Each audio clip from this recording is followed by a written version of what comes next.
देते हो हमको शिक्षा, फिर लेते हो हमारी परीक्षा। आप देते हो हमको शिक्षा, फिर लेते हो हमारी परीक्षा। ऊंची जिनकी शान है, ऊंची जिनकी शान है, वो शिक्षक कहलाते हैं, वो शिक्षक कहलाते हैं। सुप्रभात, मैं विशाखा कक्षा 11वीं से आप सभी के समक्ष शिक्षक दिवस पर अपने विचार प्रकट करना चाहती हूँ। धरती पर शिक्षकों की अनिवार्यता शुरू से ही मानी गई है।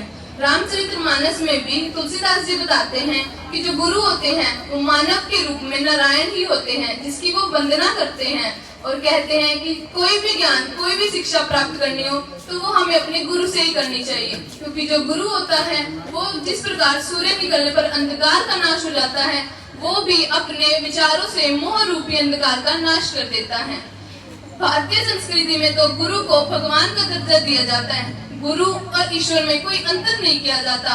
कहा भी जाता है कि यदि हमें जिंदगी में एक अच्छा गुरु मिल जाए तो हम परेशानियों में भी सही राह निकाल ही लेते हैं।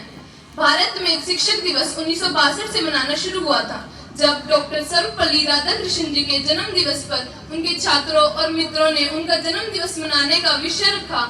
उस पर उन्होंने कहा कि यह दिन यदि शिक्षकों के सम्मान में मनाया जाए तो मुझे ज्यादा खुशी होगी। तो तब से अब तक यह दिन शिक्षक दिवस के रूप में मनाया जाता है।